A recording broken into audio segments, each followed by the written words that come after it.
आता नेमकं वंचितचं चाललंय तरी काय हा मोठा प्रश्न उभा राहायला लागतो. कारण वंचितची जर आपण भूमिका पाहिली तर कुठे माघार घेणं, कुठे स्वतःहून पाठिंबा देणं, कुठे उमेदवारच बदलणं, हे सगळं समीकरण चालू आहे. आता एकंदरीत जर आपण पाहिलं तर प्रकाश आंबेडकर असे एकमेव नेते होते ज्यांनी कोणतीही भीती समोर न ठेवता, कोणतेही डावपेच समोर न ठेवता व कशाचीही काहीही एक अडचण न समजता उमेदवारांची यादी अगोदर जाहीर केली होती.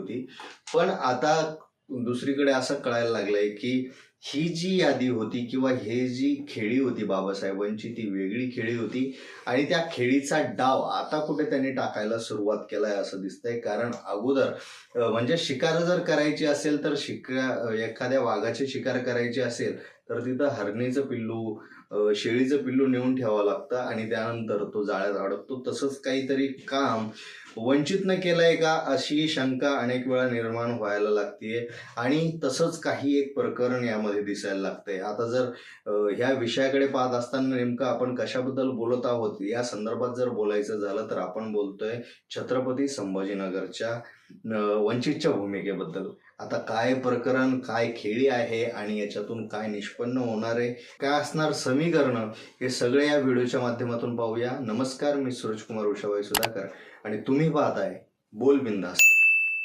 आता बोल बिंदास हा शब्द प्रवृत्ती समजून, आपलं ब्रीदवाक्य समजून आपण भूमिका मांडण्याचा प्रयत्न करतो. आपण वंचितचा जर विचार केला तर निश्चितच आता वंचितनं अगोदर इथून अफसर खान यांना उमेदवारी दिली होती. साहजिकच जे उमेदवार MIMचे असतील, इम्तियाज जलील यांचं मत खाण्याचं काम ते करतील अशी एक सगळीकडे एक मतप्रवाह दिसून आला की हीच खेळी वंचितची असू शकते.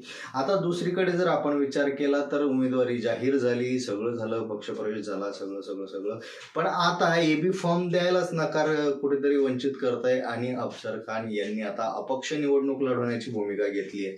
आता अपक्ष लढवण्याची भूमिका घेतली यावरून कळतंय की आता वंचितनं वेगळाच डाव सुरू केलाय. वंचितनं डाव काय सुरू केलाय तर त्यांनी उमेदवारी पाहिली आहे, कोण कोणाकोण लढतंय. आता ही जागा भाजपाला भेटती, म्हणजे महायुतीकडून भाजपाला भेटती, शिंदे गटाला भेटती की अजित पवार गटाला भेटती, यासाठी त्यांनी वेट अँड वॉचची भूमिका घेतलेली असावी. आणि आता शिंदेंना ही जागा भेटली म्हणजे अर्थातच शिवसेना विरुद्ध शिवसेना अशी थेट इथं लढत होणार आहे.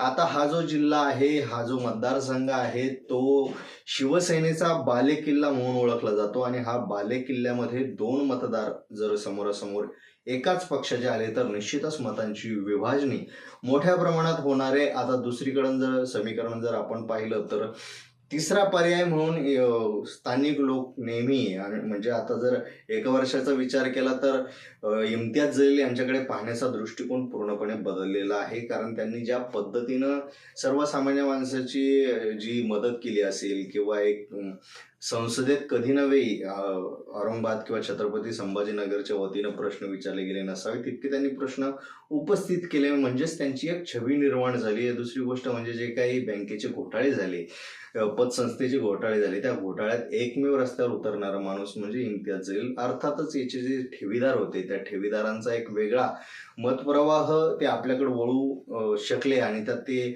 यशस्वी झाले असंही दिसतंय. त्यामुळे त्यांच्याकडे पाहण्याचा दृष्टिकोन निश्चितच बदलला आहे. आता 2 शिवसेनेचे जर भांडणं लागले, अर्थात तिसरा पर्याय म्हणून लोक कोणाकडे पाहतात तर इम्तियाज जलीलकडे पाहतात आणि इम्तियाज जलील स्वतः अमरावतीत सभा घेण्यासाठी जात आहे आनंदराज आंबेडकर यांच्या विजयासाठी. म्हणजे जर विचार केला आपण तर त्यांच्या विजयासाठी इम्तियाज जलील सभा घ्यायला जात आहेत.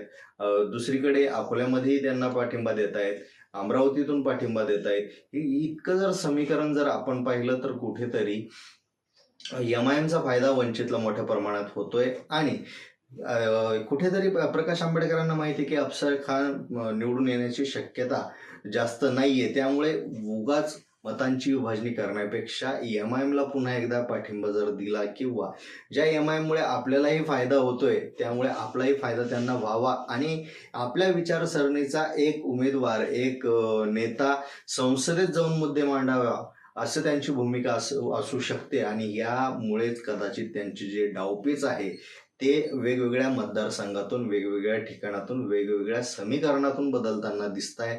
आणखी असा कोणता मतदारसंघ आहे जिथं वंचितनं वेगळी भूमिका घेतली पण ती भूमिका घेण्यामागे तुम्हाला जर काही लक्षात आलं नसेल तर कमेंटमध्ये नक्की सांगा. त्यावर आपण नक्कीच व्हिडिओ करूयात आणि चर्चा करूयात.